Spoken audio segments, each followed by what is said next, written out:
ಸ್ನೇಹಿತರೆ, ಇವತ್ತು ಒಂದು ಒಳ್ಳೆ ಚೆನ್ನಾಗಿರ್ತಕ್ಕಂಥ ಸ್ಪೆಷಲ್ ಫಿಶ್ ಕರಿ ಹೇಗೆ ಮಾಡೋದು ಅಂತ ನೋಡೋಣ. ಮೊದಲು ನಿಮಗೆ ಫಿಶ್ ತೋರಿಸ್ತಾ ಇದ್ದೀನಿ. ಇಲ್ಲಿ ತೊಗೊಂಡಿರೋದು ನಾವು ಪಂಕಜ್ ಫಿಶ್. ಓಕೆ, ಇದನ್ನು ನಾನು ಡಿಸ್ಕ್ರಿಪ್ಷನಲ್ಲಿ ಇಲ್ಲ ತಮ್ನಿಲಲ್ಲಿ ಫೋಟೋ ಹಾಕ್ತೀನಿ ಯಾವ ಫಿಶ್ಶು ಅಂತ. ಓಕೆ, ಈಗ ಅದನ್ನು ನಾವು ಫಸ್ಟಿಗೆ ರೋಸ್ಟ್ ಮಾಡ್ಕೋಬೇಕು ಸ್ವಲ್ಪ. ಅದಕ್ಕಾಗಿ ಒಂದು ಸ್ವಲ್ಪ ಎಣ್ಣೆ ತೊಗೊಂಡಿದ್ದೀನಿ ಒಂದು ಬಾಣಲಿಯಲ್ಲಿ. ತದನಂತರ ಅದಕ್ಕೆ ಫಿಶನ್ನು ಆ್ಯಡ್ ಮಾಡ್ತಾ ಇದ್ದೀನಿ. ಡೈರೆಕ್ಟ್ ಎಣ್ಣೆ ಮೇಲೇ ಫಿಶ್ ಆ್ಯಡ್ ಮಾಡಬೇಕು. ಓಕೆ, ಈ ಥರ ಮಾಡೋದ್ರಿಂದ ಫಿಶಲ್ಲಿ ಏನಿರುತ್ತೆ ಒಂದು ಸ್ಮೆಲ್ಲು, ಅಂಟಿನಂಶ, ಒಂಥರ ಅಂಟು ಬರೋದು ಅದು ಯಾವುದೂ ಬರೋದಿಲ್ಲ. ಹಾಗಾಗಿ ಎಣ್ಣೆ ಮೇಲೆ ಒಂದು ಸ್ವಲ್ಪ ರೋಸ್ಟ್ ಮಾಡ್ಕೋತಾ ಇದ್ದೀನಿ. ಅದಕ್ಕೆ ಇನ್ನೊಂದು ಸ್ವಲ್ಪ ಸ್ಮೆಲ್ ಬರಬಾರ್ದು ಅಂತ ಸ್ವಲ್ಪ ಅರಶಿನ ಹಾಕ್ಕೊಳ್ಳಿ. ಅರಶಿನ ಹಾಕ್ಕೊಂಡು ಮತ್ತು ಚೆನ್ನಾಗಿ ಎಣ್ಣೆಯಲ್ಲಿ ಮಿಕ್ಸ್ ಮಾಡಿ. ಓಕೆ, ಆವಾಗ ಏನಾಗುತ್ತೆ ನಿಮಗೆ ಫಿಶ್ಶಿಂದು ಸ್ಮೆಲ್ ಬರೋದಿಲ್ಲ. ಓಕೆ, ಆ ಬಿಸಿ ಮಾಡೋವಾಗ್ಲೇ ಆ ಫಿಶಲ್ಲಿರ್ತಕ್ಕಂಥ ವಾಟರ್ ಕಂಟೆಂಟು, ಫ್ಯಾಟ್ಸು ಏನಿರುತ್ತೋ ಅದೆಲ್ಲ ಚೆನ್ನಾಗಿ ಬಿಟ್ಕೊಳ್ಳುತ್ತೆ ಬಿಸಿ ಮಾಡುವಾಗ. ಮತ್ತು ಈ ಫಿಶಲ್ಲಿ ಒಂದು ಸ್ವಲ್ಪ ಫ್ಯಾಟ್ ಕಂಟೆಂಟ್ ಜಾಸ್ತಿ ಇರುತ್ತೆ. ನೋಡಿ ಫ್ಯಾಟ್ ಕಂಟೆಂಟ್ ಎಷ್ಟು ಜಾಸ್ತಿ ಇರುತ್ತೆ ಅಂತ ಇಲ್ಲಿ ಎಷ್ಟು ಬಿಟ್ಟಿದೆ ಅಂತ ಗೊತ್ತಾಗುತ್ತೆ ನಿಮಗೆ. ತೋರಿಸ್ತಿದ್ದೀನಿ ನೋಡಿ, ಇಲ್ಲೇನು ವಾಟರ್ ಆ್ಯಡ್ ಮಾಡಿಲ್ಲ. ಆ ಫಿಶಲ್ಲಿರ್ತಕ್ಕಂಥದ್ದೇ ಫ್ಯಾಟು, ಆಯಿಲ್ ಕಂಟೆಂಟ್ ಎಲ್ಲ ಬಿಟ್ಟಿರೋದು. ಅದು ಒಳ್ಳೆ ಗುಡ್ ಫ್ಯಾಟ್ ಆ್ಯಕ್ಚುಲಿ ದೇಹಕ್ಕೆ. ಓಕೆ, ಒಮೆಗಾ 3 ಫ್ಯಾಟಿ ಆ್ಯಸಿಡ್ ಎಲ್ಲ ಇರುತ್ತೆ ಫಿಶಲ್ಲಿ. ಇದು ಒಳ್ಳೆ ಫ್ಯಾಟ್ ಆಗಿರುತ್ತೆ ನಮ್ಮ ದೇಹಕ್ಕೆ. ಈಗ ಫಿಶ್ ರೋಸ್ಟ್ ಆಗಿದೆ, ಅದನ್ನು ಒಂದು ಸೈಡಿಗೆ ಎತ್ತಿಟ್ಕೊಂಡು ಅದೇ ಬಾಣಲಿಗೆ ಇನ್ನೊಂದು ಸ್ವಲ್ಪ ಎಣ್ಣೆ ಹಾಕ್ಕೋತಾ ಇದ್ದೀನಿ. ಇದು ನಾನು ಈಗ ಮಸಾಲ ಮಾಡಲಿಕ್ಕೆ ಫಿಶ್ ಮಸಾಲ ಮಾಡಲಿಕ್ಕೆ ರೆಡಿ ಮಾಡ್ಕೋತಾ ಇರೋದು. ಫಸ್ಟಿಗೆ ಈಗ ಶುಂಠಿ ಬೆಳ್ಳುಳ್ಳಿ ಪೇಸ್ಟು. ಓಕೆ, ಪೇಸ್ಟ್ ಮಾಡಲಿಕ್ಕೆ ಇದನ್ನು ಎಣ್ಣೆ ಮೇಲೆ ಫಸ್ಟು ಹಾಕ್ಕೋತಾ ಇದ್ದೀನಿ.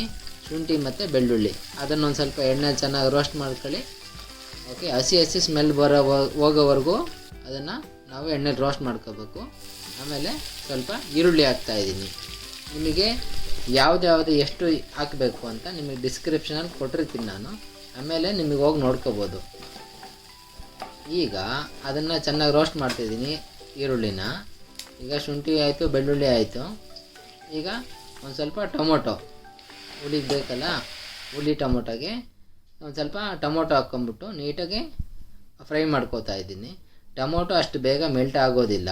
ಅದಕ್ಕೊಂದು ಸ್ವಲ್ಪ ಉಪ್ಪನ್ನು ಆ್ಯಡ್ ಮಾಡಿದರೆ ಟೊಮೊಟೊ ಬೇಗ ಮೆಲ್ಟ್ ಆಗುತ್ತೆ, ಅಂತಂದರೆ ಸಾಫ್ಟ್ ಆಗುತ್ತೆ. ಓಕೆ, ಆಗ ಉಪ್ಪು ಹಾಕಿ ಚೆನ್ನಾಗಿ ಮಿಕ್ಸ್ ಮಾಡ್ಕೊಳ್ಳಿ, ಆದಷ್ಟು ಬೇಗ ಆಗುತ್ತೆ. ಈಗ ನಾನು ಖಾರ ಪುಡಿ ಹಾಕ್ತಾಯಿದ್ದೀನಿ. ಓಕೆ, ಇದನ್ನು ಹಸಿರು ಮೆಣಸಿನ್ಕಾಯಿ ನಾನೇನು ಬಳಸೋದಿಲ್ಲ, ಇದಕ್ಕೆ ಡೈರೆಕ್ಟಾಗಿ ಖಾರ ಪುಡಿ ಹಾಕ್ತಾಯಿದ್ದೀನಿ. ಓಕೆ, ಇದಕ್ಕೆ ಮಸಾಲೆಗೆ ಹಾಕ್ತಾರೆ ಅರಿಶಿನ. ನಾನು ಫಿಶ್ ಸ್ಮೆಲ್ ಬರಬಾರ್ದು ಅಂತ ಹಾಕಿದ್ದಿದ್ದು ನಾನು. ಈಗ ಹಾಕ್ತಾ ಇರೋದು ಮಸಾಲೆಗೆ ಅರಿಶಿನ ಅಲ್ವಾ. ಈಗೆಲ್ಲ ನೀಟಾಗಿ ಮಿಕ್ಸ್ ಮಾಡಿಕೊಂಡು ಅದು ಮೆಲ್ಟ್ ಆಗೋವರೆಗೂ ನೋಡಿ ಎಷ್ಟು ಚೆನ್ನಾಗಿ ಮೆಲ್ಟ್ ಆಗಿದೆ. ಅದ್ರ ಮೇಲೆ ಒಂದು ಸ್ವಲ್ಪ ಕೊತ್ತಂಬರಿ ಹಾಕ್ತಾಯಿದ್ದೀನಿ. ಓಕೆ, ಕೊತ್ತಂಬರಿಯನ್ನು ಕೂಡ ಇಷ್ಟೊಂದು ಹಾಕಿದ್ದೀನಿ. ಮೆಲ್ಟ್ ಆದರೆ ಏನು ಕಾಣೋದಿಲ್ಲ ಆ್ಯಕ್ಚುಲಿ. ಕಮ್ಮಿಯಾಗಿ ಚೆನ್ನಾಗಿ ಫ್ಲೇವರು ಬಿಡುತ್ತೆ ಇದು ಎಣ್ಣೆಲಿ ಮೆಲ್ಟ್ ಆದರೆ. Okay, melt in the sense soft ಆಗಿಬಿಡುತ್ತೆ ಅಂತ, ಅದರಲ್ಲಿ ಡಿಹೈಡ್ರೇಟ್ ಆಗಿಬಿಟ್ಟು. ಓಕೆ, ಅದನ್ನೆಲ್ಲ ಈಗ ನಾನು ಮಸಾಲನ ರುಬ್ಕೊಂಡು ಪೇಸ್ಟ್ ಮಾಡ್ಕೋಬೇಕು. ಮಿಕ್ಸಿಂಗ್ ಜಾರಿಗೆ ತೊಗೊಳ್ಳಿ, ಅದಕ್ಕೆಲ್ಲ ಮಿಕ್ಸ್ ಮಾಡಿ ಅದು ಮತ್ತು ತಣ್ಣಗಾದ್ಮೇಲೆ ನೀವು ರುಬ್ಬಬೇಕು. ಅದು ತುಂಬ ಬಿಸಿ ಇದ್ದಾಗ ರುಬ್ಬಬೇಡಿ. ಓಕೆ, ಅದನ್ನು ಸ್ವಲ್ಪ ತಣ್ಣಗಾಗೋವರೆಗೂ ಬಿಟ್ಟು ನೀವು ಅದನ್ನು ರುಬ್ಬಿಬೇಕು. ಇನ್ನು ಅದೇ ಬಾಣಲಿಗೆ ರುಬ್ಬಿರ್ತಕ್ಕಂತಹ ಮಸಾಲವನ್ನು ನಾನು ಆ್ಯಡ್ ಮಾಡ್ಕೋತಾ ಇದ್ದೀನಿ. ಓಕೆ, ಇದನ್ನು ಆಲ್ರೆಡಿ ಎಲ್ಲ ಬೆಂದಿದೆ, ಮತ್ತೊಂದು ಸಲ ಏನು ಕುದಿಸೋ ಅಗತ್ಯತೆ ಇಲ್ಲ. ಸ್ವಲ್ಪ ಬಿಸಿ ಆದ ತಕ್ಷಣ ಈಗ ನಾನು ಫ್ರೈ ಮಾಡ್ಕೊಂಡಿರ್ತಕ್ಕಂತಹ ಇಲ್ಲ ಎಣ್ಣೆಯಲ್ಲಿ ನೀಟಾಗಿ ರೋಸ್ಟ್ ಮಾಡಿರ್ತಕ್ಕಂಥ ಫಿಶನ್ನೆಲ್ಲ ಇದಕ್ಕೆ ಆ್ಯಡ್ ಮಾಡ್ಕೊಳ್ಳಿ. ಆ ಫಿಶ್ಶು ಮುಂಚೆನೇ ಅರ್ಧ ಬೆಂದಿರುತ್ತೆ, ಯಾಕೆಂದರೆ ಅದರಲ್ಲಿ ವಾಟರ್ ಕಂಟೆಂಟ್ ಎಲ್ಲ ಹೋಗಿರುತ್ತೆ ಅಲ್ಲ, ಅದರಲ್ಲಿರ್ತಕ್ಕಂಥ ಫ್ಯಾಟಿ ಆ್ಯಸಿಡ್ಸು, ಆಯಿಲ್ಸು ಎಲ್ಲ ಬಿಟ್ಕೊಂಡಿದೆ. ಈಗ ನಾನು ಡೈರೆಕ್ಟ್ ಆಯಿಲ್ನೂ ಸೇರಿಕೊಂಡು ಇದಕ್ಕೆ ಹಾಕ್ಕೋತಾ ಇದ್ದೀನಿ. ಇನ್ನು ಟೊಮೊಟೊಗೆ ಹುಣಸೆ ಹಣ್ಣಿನ ರಸ ಬಿದ್ದರೆ ಚಂದ ಮಜಾ ಅದ್ರದ್ದು. ಅದಕ್ಕೋಸ್ಕರ ಅದನ್ನು ಹುಣಸೆ ಹಣ್ಣು ರಸ ಹಾಕ್ಕೊಂಡೆ ಈಗ. ಓಕೆ, ಇದು ತೆಂಗಿನಕಾಯಿ. ಓಕೆ, ಇದನ್ನು ತುರ್ಕೊಂಡವರು ಹಾಕ್ಬೋದು, ಇಲ್ಲ ಕಟ್ ಮಾಡಿ ನಾನು ಹಾಕಿದ್ದೀನಿ. ಇದನ್ನು ಒಂದು ಸ್ವಲ್ಪ ಪೇಸ್ಟ್ ಮಾಡ್ಕೊಳ್ಳಿ. ಪೇಸ್ಟ್ ಮಾಡ್ಕೊಂಡು ಆ ಕರಿಗೆ ಇದನ್ನು ಮಿಕ್ಸ್ ಮಾಡ್ಕೊಳ್ಳಿ. ಓಕೆ, ಇದು ತುಂಬ ಖಾರ ಬರೋದಿಲ್ಲ, ಒಂದು ಮೀಡಿಯಮ್ ಖಾರ ಬರುತ್ತೆ. ಓಕೆ, ಮತ್ತು ಮಕ್ಕಳಿಗೆಲ್ಲ ತುಂಬ ಇಷ್ಟ ಆಗುತ್ತೆ. ಯಾಕೆ ಅಂತಂದರೆ ತುಂಬ ಖಾರ ಬರೋದಿಲ್ವಲ್ಲ, ಹಾಗಾಗಿ ತುಂಬ ಚೆನ್ನಾಗಿ ಇಷ್ಟ ಆಗುತ್ತೆ ಮಕ್ಕಳಿಗೆ. ಮತ್ತು ಇದ್ರ ಮೀಟು ಚೆನ್ನಾಗಿರುತ್ತೆ, ಒಂದು ಸ್ವಲ್ಪ ಸಾಫ್ಟಾಗಿ ಪಫಿ ಆಗಿರುತ್ತೆ ಈ ಪಂಕಜ್ ಫಿಶ್ಶಿಂದು ಮೀಟು. ಓಕೆ, ಒಂದು ಮೀಡಿಯಮ್ ರೇಂಜಲ್ಲಿ ಕುದಿಸ್ಬೇಕು. ತುಂಬ ಕುದಿಸ್ಬಿಟ್ರೆ ಆ ಫಿಶಸ್ ಎಲ್ಲ ಮುಂಚೆನೇ ಸಾಫ್ಟಾಗಿ ಹೋಗ್ಬಿಟ್ಟು ಮತ್ತು ಬ್ರೇಕ್ ಆಗ್ಲಿಕ್ಕೆ ಶುರುವಾಗ್ಬಿಡುತ್ತೆ. ಅದಕ್ಕೋಸ್ಕರ ಒಂದು ಮೀಡಿಯಮ್ಮಾಗಿ ಕುದಿಸಿ ಅದಕ್ಕೊಂದು ಸ್ವಲ್ಪ ಕರ್ಬೇವಿನ ಸೊಪ್ಪು, ಆಮೇಲೆ ಲಾಸ್ಟಿಗೆ ನೀವು ಉಪ್ಪು ನೋಡ್ಕೊಂಡು ಹಾಕ್ಕೋಬೋದು. ಓಕೆ, ಇದನ್ನಾಗಿ ಒಂದು ರೇಂಜಿಗೆ ಕುದಿಸಿ ಮೀಡಿಯಮ್ಮಾಗಿ. ಓಕೆ, ಚೆನ್ನಾಗಿ ಮತ್ತೆ ಮಿಕ್ಸ್ ಮಾಡುವಾಗ ನೀವು ಯಾವತ್ತು ಜೋರಾಗಿ ಮಿಕ್ಸ್ ಮಾಡಬಾರ್ದು, ಏಕೆಂದರೆ ಫಿಶಸ್ ಎಲ್ಲ ಬ್ರೇಕ್ ಆಗಿಬಿಡುತ್ತೆ. ಅದಕ್ಕೋಸ್ಕರ ನೀವು ಲೈಟಾಗಿ ಮಿಕ್ಸ್ ಮಾಡಬೇಕು.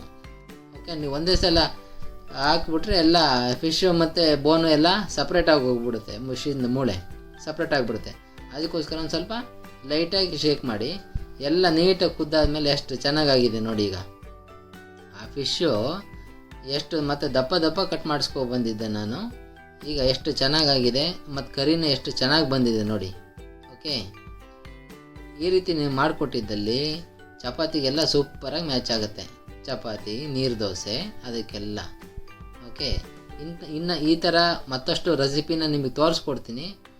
ಅದಕ್ಕಾಗಿ ನಮ್ಮ ಚಾನಲ್ನ ಸಬ್ಸ್ಕ್ರೈಬ್ ಮಾಡಿ. Okay, thank you for watching.